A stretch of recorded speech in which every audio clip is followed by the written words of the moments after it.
नमस्कार विद्यार्थियों। आज हम सूरदास की झोंपड़ी पाठ का अध्ययन करेंगे। हम जानते हैं कि सूरदास की झोंपड़ी जो पाठ है वो प्रेमचंद के प्रसिद्ध उपन्यास रंगभूमि का एक अंश है।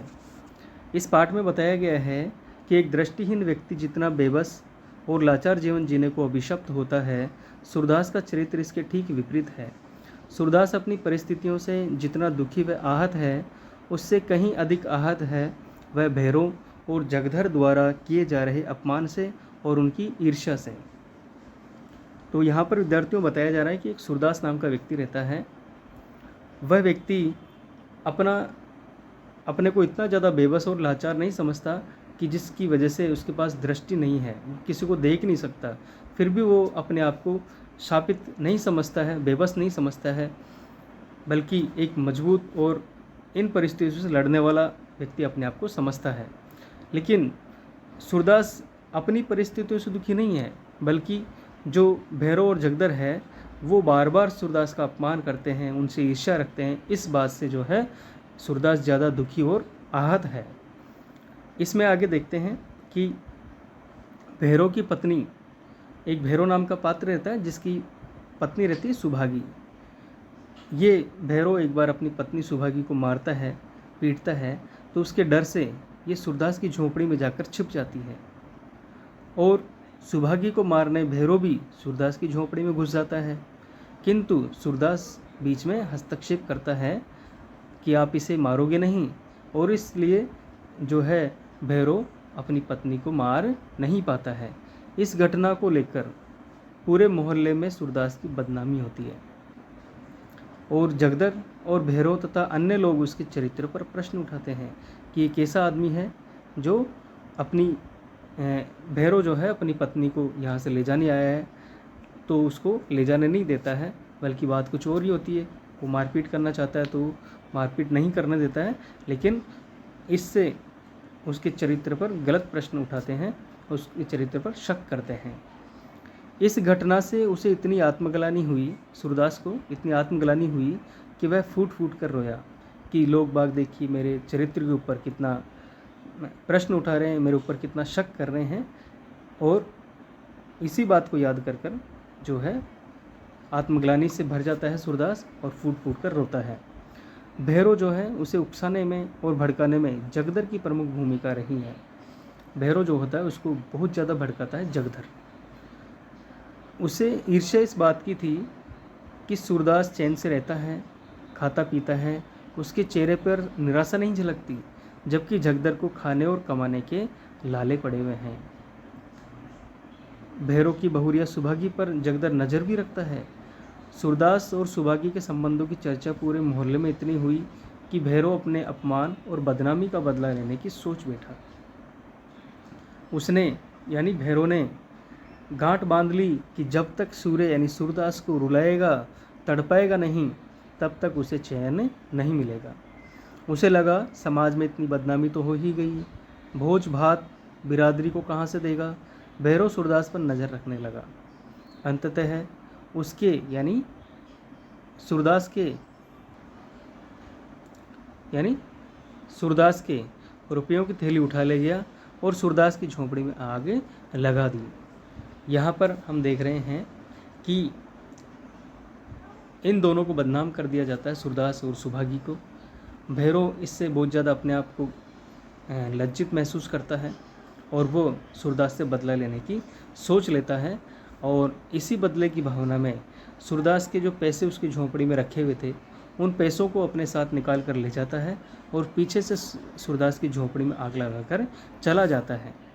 अब यहाँ सूरदास के चरित्र की विशेषता बताई गई है कि झोंपड़ी के जला दिए जाने के बावजूद वह किसी से प्रतिशोध यानी बदला लेने में विश्वास नहीं करता, बल्कि विश्वास करता है पुनर्निर्माण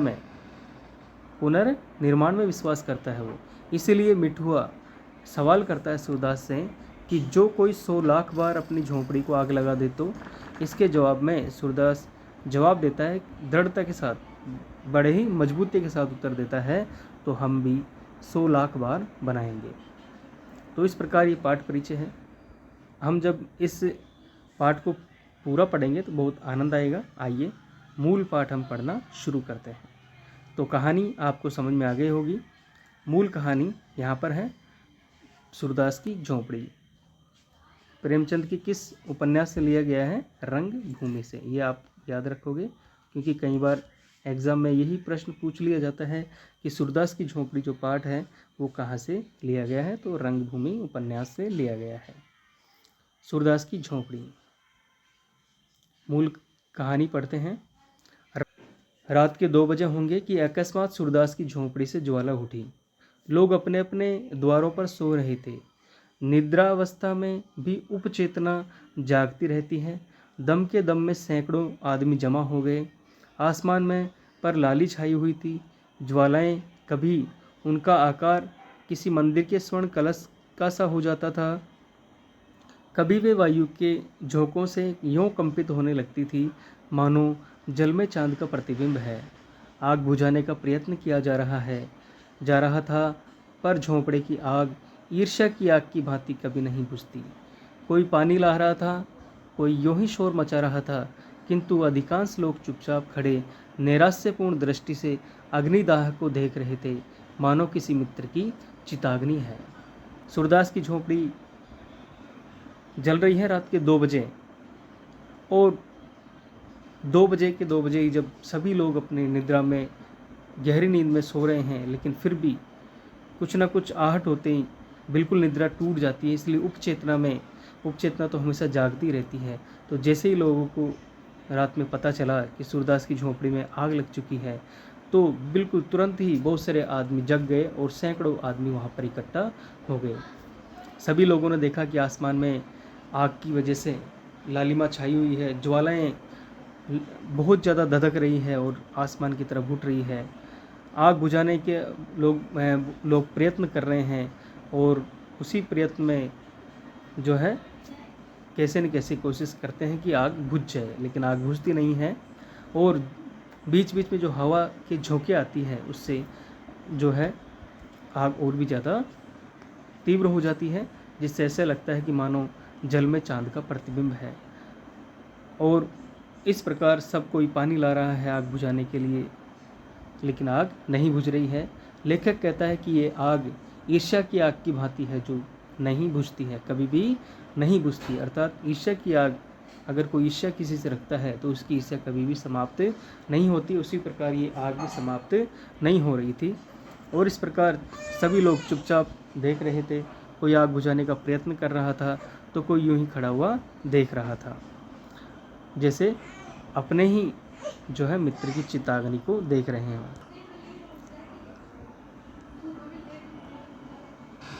आगे हम देखते हैं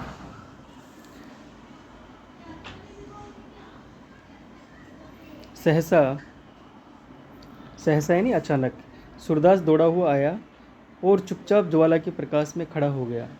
बजरंगी ने पूछा, यह कैसे लगी सूरज? चूल्हे में तो आग नहीं छोड़ती थी। सूरदास कहता है, उनकी बात को अनसुनी करता है और कहता है, झोंपड़ी में जाने का कोई रास्ता नहीं है। बजरंगी, अब तो अंदर बाहर सब एक हो गया है, दीवारें जल रही है। सूरदास, किसी तरह नहीं जा सकता। बजरंगी, कैसे जाओगे? देखते नहीं हो यहाँ तक लपटें आ रही है। जगदर, सूर्य, क्या चूल्हा ठंडा नहीं किया था? नायक राम, चूल्हा ठंडा किया होता तो दुश्मनों का कलेजा कैसे ठंडा होता? जगदर, पंडा जी, मेरा लड़का काम न आए, अगर मुझे कुछ भी मालूम हो। तुम मुझ पर नाहक सुबह करते हो। नायक राम, मैं जानता हूँ, जिसने लगाई है, बिगाड़ न दूँ तो कहना। ठाकुर दीन, तुम क्या बिगाड़ोगे? भगवान आप ही बिगाड़ देंगे। इसी तरह जब मेरे घर में चोरी हुई थी तो सब स्वाहा हो गया था। जगधर, जिसके मन में इतनी खुटाई हो, भगवान उसका सत्यानाश कर दे। सूरदास, अब तो लपट नहीं आती। बजरंगी, हाँ, फूस जल गया है, अब धरन जल रही है। सूरदास, अब तो अंदर जा सकता हूँ। नायक राम, हाँ, अंदर तो जा सकते हो, पर बाहर नहीं निकल सकते। अब चलो, आराम से सो रहो, जो होना था हो गया, पछताने से क्या होगा। सूरदास, हाँ, सो रहूँगा, जल्दी क्या है। थोड़ी देर में रही सही आग भी बुझ गई। कुशल ये हुई कि और किसी के घर में आग न लगी। सब लोग इस दुर्घटना पर आलोचनाएं करते हुए विदा हुए। सन्नाटा छा गया, किंतु सूरदास अब भी वहीं बैठा हुआ था। उसे झोंपड़ी के जल जाने का दुख न था, बर्तन आदि के जल जाने का भी दुख नहीं था।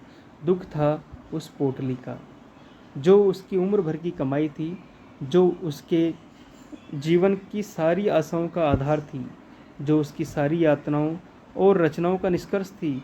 इस छोटी सी पोटली में उसका, उसके पितरों का और उसके नाम लेवा का उद्धार संचित था। यहीं उसके लोक और परलोक, उसकी दीन दुनिया की का आशा दीपक थी। उसने सोचा, पोटली के साथ रुपये थोड़े ही जल गए होंगे। अगर रुपये पिघल भी गए होंगे तो चांदी कहाँ जाएगी। क्या जानता था कि आज यह विपत्ति आने वाली है, नहीं तो यही न सोता। पहले भी तो कोई झोंपड़ी के पास आता ही न था न, और अगर कोई आग लगाता भी तो पोटली को पहले ही निकाल लेता। सच तो यूँ है कि मुझे यहाँ रुपये रखने ही न चाहिए थे, पर रखता कहाँ। सूरदास अपने आप से ही प्रश्न करता है, पर रखता कहाँ। मोहल्ले में ऐसा कौन है जिसे रखने को देता मैं। हाय, पूरे 500 रुपये थे सूरदास की झोंपड़ी में। थैली में कितने रुपए थे? 500 रुपये। कुछ पैसे ऊपर हो गए थे। क्या इसी दिन के लिए पैसे पैसे बटोर रहा था? तो विद्यार्थियों, इसमें जो है सूरदास की झोंपड़ी में आग लगने के बाद वहाँ उपस्थित लोग किस प्रकार आपस में बातें करते हैं, और साथ ही साथ सूरदास क्या सोच रहा है कि मैं काश पैसों से पहले ही इतने पैसे नहीं जोड़ता, जो भी काम करना था पहले कर लेता, या इन पैसों को किसी और जगह पर किसी और को देकर वहाँ रख देता। लेकिन बाद में सोचता है कि आखिर यहाँ पर ऐसा कौन है विश्वास पात्र जिसको मैं पैसे देता, और इस प्रकार वो पछता रहा है। और आगे सोचता है कि खा लिया होता तो कुछ तस्कीन यानी तसल्ली होती। क्या सोचता था और क्या हुआ। गया जाकर पितरों का पिंडा देने का इरादा किया था। अब उनसे कैसे गला छूटेगा। सोचता था कहीं मिठुआ की सगाई ठहर जाए तो कर डालूं, बहू घर में आ जाए तो एक रोटी खाने को मिले। अपने हाथों ठोक ठोक कर खाते एक जुग बीत गया। बड़ी भूल हुई। चाहिए था कि जैसे जैसे हाथ में रुपये आते एक एक काम पूरा करता जाता। बहुत पाँव फैलाने का यही फल है। और वो सोचता है कि काश जैसे जैसे पैसे आते और वैसे वैसे ही मैं जो भी मेरे काम थे, पितरों को पिंड देने का काम था या मेरे बेटे की सगाई ब्याह करने का काम था, वो सब मैं क्यों ना पैसे इकट्ठे होते होते ही करता गया। और अगर मैंने ये जो इतनी बड़ी भूल की है, आज मुझे उसकी सज़ा मिल रही है, इसलिए आज ये सब पैसे जो है मेरे हाथ से चले गए हैं। इसलिए बहुत ज़्यादा पाँव फैलाने का यही फल होता है। इस प्रकार वो सोचता है। आगे कहता है प्रेमचंद कह रहे हैं कि उस समय तक राख ठंडी हो चुकी थी। सूरदास अटकल से द्वार की ओर झोंपड़ी में घुसा, पर 2-3 पग के बाद एकाएक पाँव भूभल में पड़ गया। ऊपर से राख थी लेकिन नीचे आग। तुरंत पाँव खींच लिया और अपनी लकड़ी से राख को उलटने पलटने लगा, जिससे नीचे की आग भी जल्द राख हो जाए। आध घंटे में उसने सारी राख नीचे से ऊपर कर दी और तब फिर डरते डरते राख में पैर रखा। राख गर्म थी पर असहाय न थी। उसने उसी जगह की सीध में राख को टटोलना शुरू किया जहाँ छप्पर में पोटली रखी थी। उसका दिल धड़क रहा था। उसे विश्वास था कि रुपये मिलें या न मिलें, पर चांदी तो कहीं नहीं गई होगी। सहसा वह उछल पड़ा। कोई भारी चीज़ हाथ लगी। उठा लिया, पर टटोल कर देखा तो मालूम हुआ ईंट का टुकड़ा है। फिर टटोलने लगा जैसे कोई आदमी पानी में मछलियाँ टटोलता है। कोई चीज़ हाथ न लगी। तब तो उसने नैराश्य की उतावली और अधीरता के साथ सारी राख छान डाली। एक एक मुट्ठी राख हाथ में लेकर देखी। लोटा मिला, तवा मिला, पोटली नहीं मिली। किंतु पोटली नहीं मिली। उसका वह पैर जो अब तक सीढ़ी पर था फिसल गया और अब वह अथाह गहराई में जा पड़ा। उसके मुख से सहसा एक चीख निकल आई। वह वहीं राख पर बैठ गया और बिलक बिलक कर रोने लगा। वह फूस की राख न थी, उसकी अभिलाषाओं की राख थी। अपनी बेबसी का इतना दुख उसे कभी न हुआ था। यहाँ प्रेमचंद कह रहे हैं कि ये जो राख थी उसकी झोंपड़ी की राख नहीं थी, फूस की राख नहीं थी, ये राख उसकी अभिलाषाओं की थी, क्योंकि उस झोंपड़ी के अंदर उसकी जीवन भर की जो कमाई थी वो कमाई ही उसके अंदर जल गई थी और वो कमाई उसे नहीं मिल रही थी। इसलिए सूरदास जीवन में पहली बार इतना दुखी हो जाता है। आगे देखते हैं। तड़का हो गया, सुबह हो गई। सूरदास अब राख के ढेर को बटोरकर एक जगह कर रहा था। आशा से ज़्यादा दीर्घजीवी और कोई वस्तु नहीं होती। यहाँ लेखक कहना चाह रहा है कि अब सुबह हो गई है। रात भर सूरदास अपनी झोंपड़ी की राख को टटोलता रहा, इधर से उधर पटकता रहा, अपनी पोटली को ढूंढता रहा, लेकिन उसे आशा थी कि अभी भी पोटली मुझे मिल जाएगी, इसलिए उस राख को बटोर बटोर कर एक जगह कर रहा था। उसी समय जगदर आकर बोला, सूरे, सच कहना, तुम्हें मुझ पर सुबह नहीं है? सुबह यानी शक नहीं है? सूर्य को सुबह तो था, पर उसने इसे छिपाकर कहा, तुम्हारे ऊपर क्यों सुबह करूँगा? मुझसे मेरी कौन सी अदावत थी? तुमसे मेरी कौन सी अदावत थी, यानी तुमसे मेरी कौन सी दुश्मनी थी जो मैं तुम पर शक करूँगा? जगदर, मोहल्ले वाले तुम्हें भड़काएंगे, पर मैं भगवान से कहता हूँ मैं इस बारे में कुछ नहीं जानता। सूरदास, अब तो जो कुछ होना था हो चुका। कौन जाने किसी ने लगा दी या किसी की चिलम से उड़कर लग गई। यह भी तो हो सकता है कि चूल्हे में आग रह गई हो। बिना जाने बूझे किस पर सुबह करूं। जब जगदर और सूरदास बातचीत करते हैं तो जगदर कहता है कि तुम मेरे ऊपर शक मत करना, आग मैंने नहीं लगाई है। तो सूरदास कहता है कि अब जो होना था वो हो चुका है, मैं तुम्हारे ऊपर भी शक नहीं कर रहा हूँ। ये तो हो सकता है कि आग कोई चिलम पी रहा हो और चिलम से उड़कर ही लग गई हो, या फिर ये भी हो सकता है कि मैंने ही शाम को खाना बनाने के बाद चूल्हे में आग रह गई हो, इसलिए भी आग लग सकती है। इस प्रकार जो है जगदर को कहता है। आगे जगदर कहता है, इसी से तुम्हें चिता दिया कि कहीं सुबह में मैं भी न मारा जाऊं। जगदर कहता है, इसीलिए मैंने तुम्हें आकर कह दिया है कि कहीं तुम्हारे शक के दायरे में मैं भी नहीं आ जाऊं। सूरदास, तुम्हारी तरफ से मेरा दिल साफ है, मैं तुम्हारे ऊपर मुझे कोई शक नहीं है।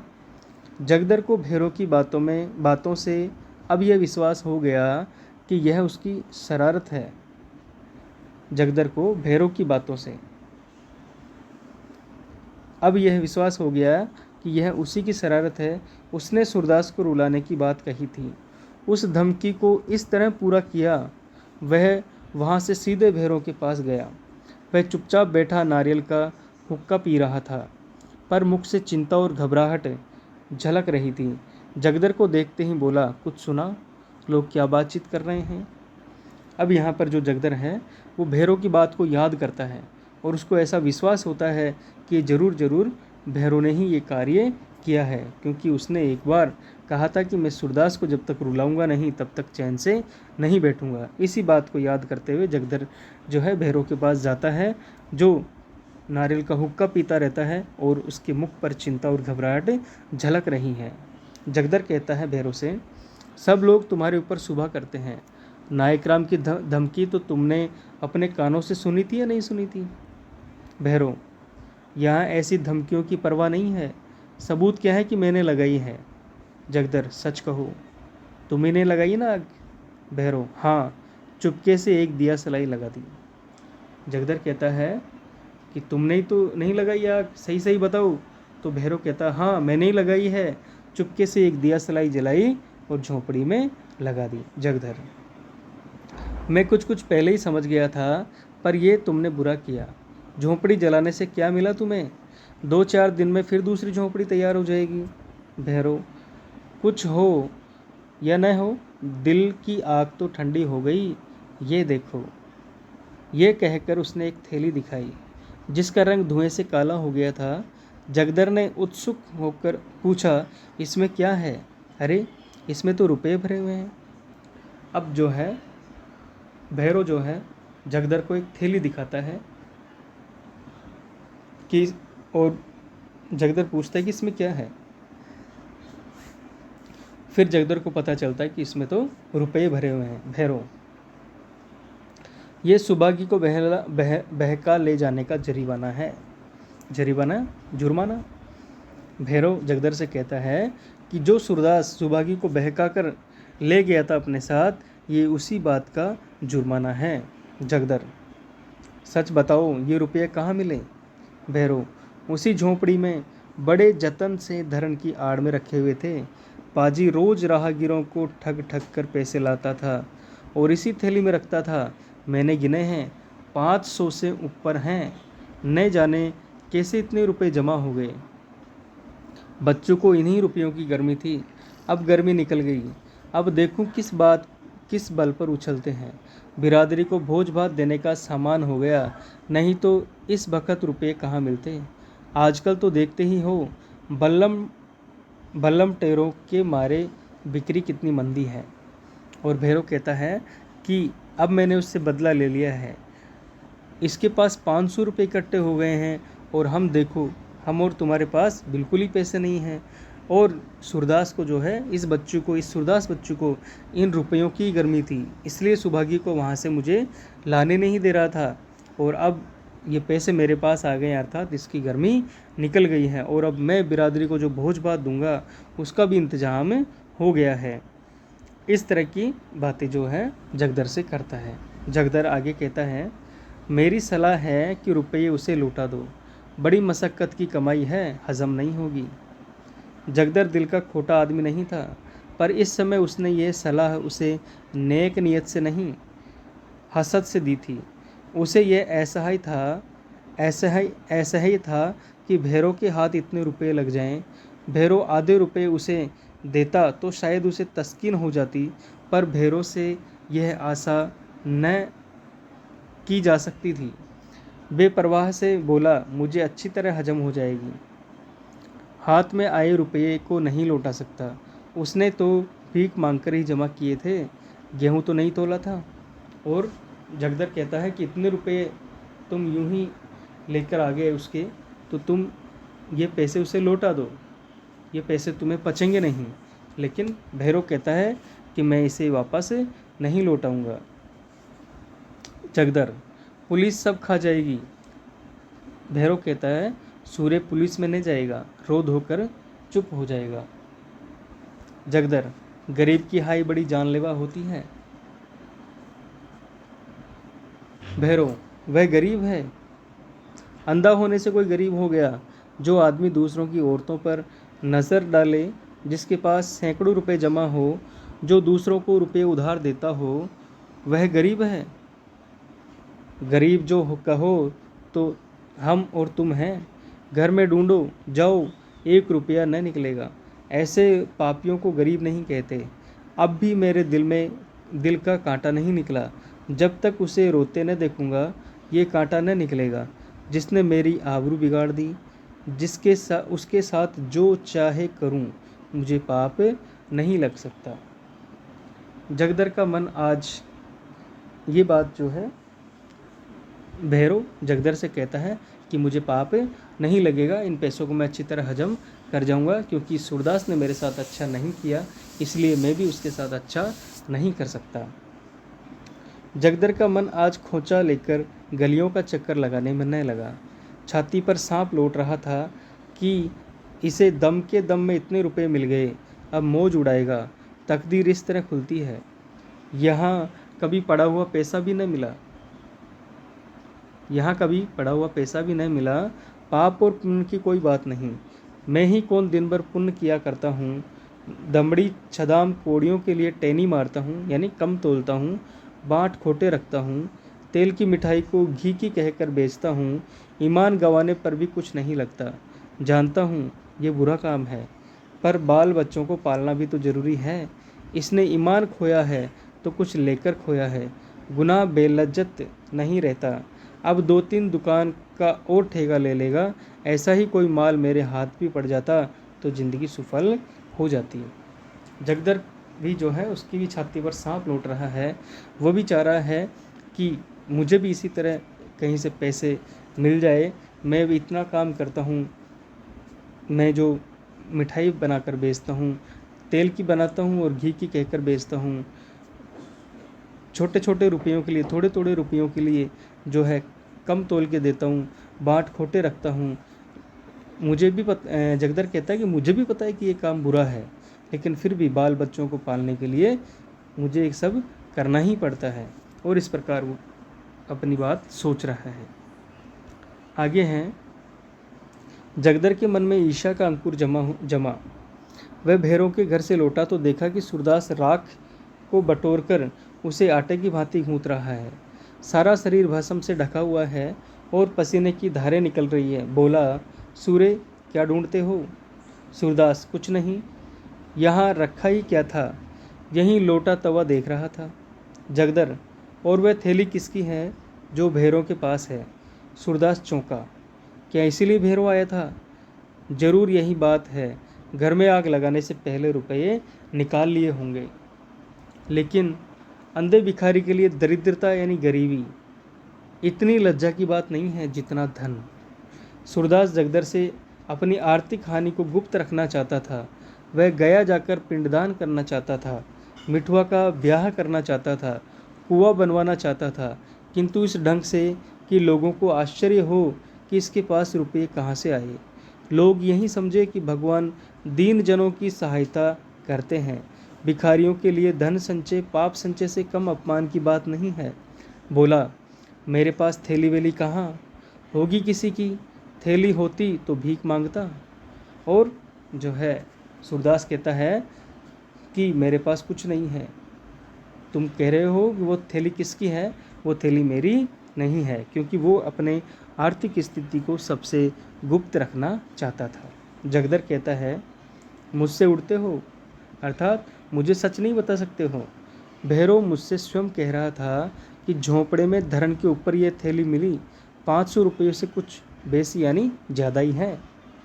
सूरदास, वह तुमसे हंसी करता होगा, 5.5 रुपये तो कभी जुड़े ही नहीं, 550 रुपये कहाँ से आएंगे?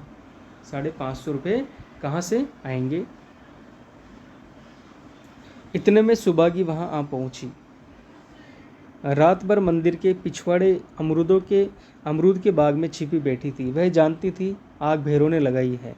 भैरों ने उस पर जो कलंक लगाया था उसकी उसे विशेष चिंता न थी, क्योंकि वह जानती थी कि किसी को इस पर विश्वास न आएगा। लेकिन मेरे कारण सूरदास का यूँ सर्वनाश हो जाए, इसका उसे बड़ा दुख था।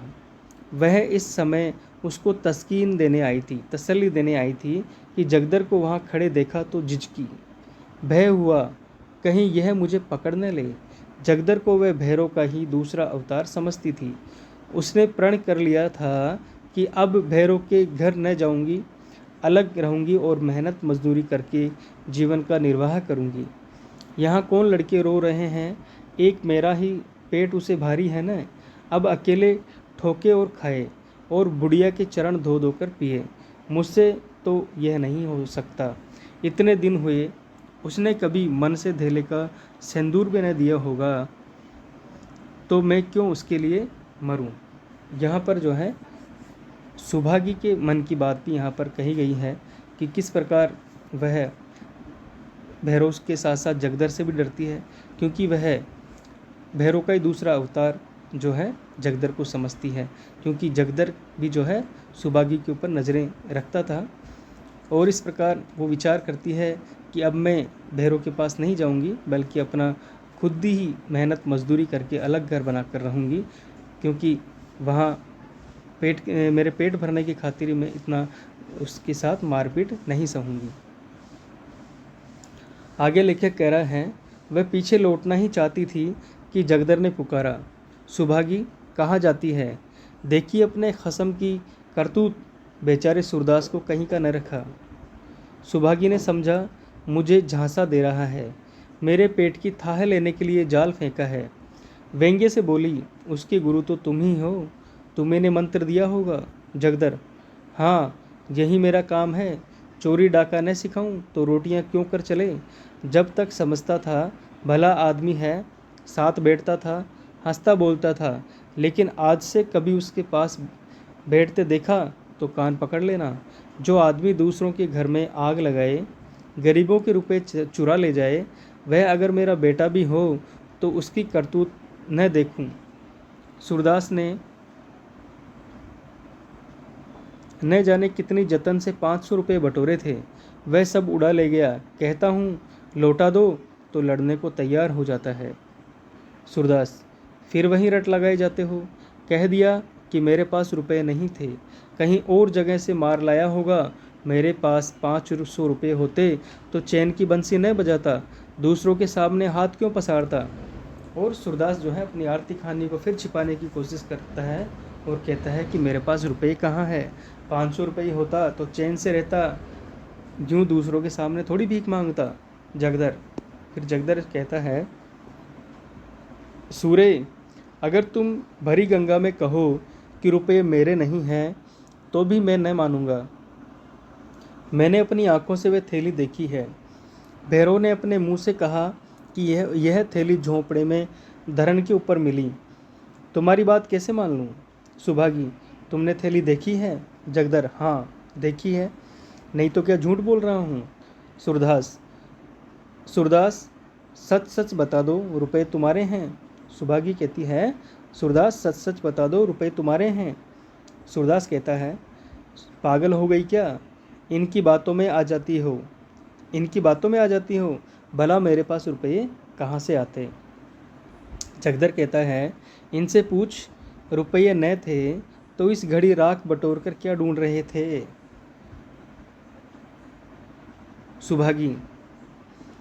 सुभागी ने सूरदास के चेहरे की तरफ अन्वेषण की दृष्टि से देखा। उसकी उस बीमार की सी दशा थी जो अपने प्रियजनों की तस्कीन के लिए अपनी असहाय वेदना को छिपाने का असफल प्रयत्न कर रहा हो। जगदर के निकट आकर बोली, रुपये जरूर थे, इसका चेहरा कहे देता है। जगदर, मैंने थैली अपनी आंखों से देखी है। सुभागी, अब चाहे वह नहीं भैरव मुझे मारे या निकाले, पर रहूंगी उसी घर में। कहाँ कहाँ थैली को छिपाएगा, कभी तो मेरे हाथ लगेगी। मेरे ही कारण इस पर इतनी यह विपत पड़ी है, मैंने ही उजाड़ा है, मैं ही बसाऊंगी। जब तक इसके रुपए न दिला दूंगी मुझे चैन न आएगा। ये कहकर वह सूरदास से बोली, तो अब रहोगे कहाँ? सूरदास ने ये बात न सुनी। वह सोच रहा था कि रुपये मैंने ही कमाए थे, क्या फिर नहीं कमा सकता? यही न होगा जो काम इस साल होगा वह कुछ दिन बाद होगा। मेरे रुपये थे ही नहीं, शायद उस जन्म में मैंने भैरव के रुपये चुराए होंगे। यह उसी का दंड मिला है। मगर बेचारी सुभागी का क्या हाल होगा? भैरव उसे अपने घर में कभी न रखेगा, बेचारी कहाँ मारी मारी फिरेगी। यह कलंक भी मेरे सिर लगना था, कहीं का न हुआ। धन गया, घर गया, आबरू गई, जमीन बच रही है, यह भी न जाने जाएगी या बचेगी। अंधापन ही क्या थोड़ी विपत्ति थी कि नित्य ही एक न एक चपत पड़ती ही रहती है, जिसके जिम्मे आता है चार खरी खोटी सुना देता है। यहाँ सूरदास की जो है पीड़ा यहाँ पर झलकने लगी है कि सूरदास यहाँ पर कह रहा है कि मेरे कारण जो है सुभागी वापस उसी घर में जाएगी और वापस इसकी क्या दशा होगी ये खुद जानती है, लेकिन साथ ही साथ वो ये भी जानता है कि इसी के कारण जो है मेरे ऊपर ये कलंक लगा है और इसके कारण मेरे धन भी चला गया है, मेरा घर भी चला गया और इज्जत भी चली गई है। ज़मीन बची हुई है, इसी का भी पता नहीं कब चली जाए। पहले तो मैं अंधा था ही, अंधापन क्या कोई थोड़ी विपत्ता थी? अर्थात अंधापन होना ही अपने आप में बहुत बड़ी विपत्ति है। उसके बावजूद भी जो है ईश्वर रोज ही रोज कुछ ना कुछ थोड़ी बहुत विपत्ति मेरे ऊपर डालता ही जाता है। और साथ ही साथ जो लोग हैं वो भी मुझे जब चाहे जब चार खरी खोटी सुनाकर चल देते हैं। आगे लेखक कह रहा है, इन दुखजनक विचारों से मर्माहत सा होकर वह रोने लगा। सुभागी जगदर के साथ भैरव के घर की ओर चली जा रही थी और यहाँ सूरदास अकेला बैठा हुआ रो रहा था। सहसा वह चौंक पड़ा। किसी ओर से आवाज़ आई, तुम खेल में रोते हो? मिठुआ घीसू के घर से रोता चला आता था। शायद घीसू ने मारा था। इस पर घीसू उसे चिढ़ा रहा था। खेल में रोते हो, खेल में रोते हो। सूरदास कहाँ तो नैराश्य से, ग्लानि, चिंता और क्षोभ के अपार जल में गोते खा रहा था, कहाँ ये चेतावनी सुनते ही उसे ऐसा मालूम हुआ किसी ने उसका हाथ पकड़ कर किनारे पर खड़ा कर दिया। वाह है, मैं तो खेल में रोता हूँ, कितनी बुरी बात है। लड़के भी खेल में रोना बुरा समझते हैं, रोने वाले को चिढ़ाते हैं, और मैं खेल में रोता हूँ। सच्चे खिलाड़ी तो वही हैं जो कभी रोते नहीं, बाजी पर बाजी हारते हैं, चोट पर चोट भी सहते हैं और धक्के पर धक्के भी सहते हैं, पर मैदान में डटे रहते हैं। उनकी त्योरियों पर बल नहीं पड़ते, हिम्मत उनका साथ नहीं छोड़ती, दिल पर मालिन्य के छींटे भी नहीं आते, न किसी से जलते हैं न चिढ़ते हैं। खेल में रोना कैसा, खेल हंसने के लिए है, दिल बहलाने के लिए है, रोने के लिए नहीं है। यहाँ बताया गया है कि सूरदास कहाँ तो निराश था, उसमें ग्लानि, चिंता और क्षोभ के जल में गोते खा रहा था। ये सारी चीज़ों में डूबा हुआ था। लेकिन जैसे ही घीसू मिठवा से कहता है, जब मिठवा रोता हुआ आ रहा है तो घीसू से कहता है कि खेल में रोते हो। जब सूरदास ये बात सुनता है तो वो भी सोचता है कि जीवन भी एक खेल है, और इस जीवन रूपी खेल में कई बार हमें हारना भी पड़ता है, कई बार बाजी भी हारनी पड़ती है, और कई बार धक्के पे धक्के खाने पड़ते हैं, चोटें खानी पड़ती है।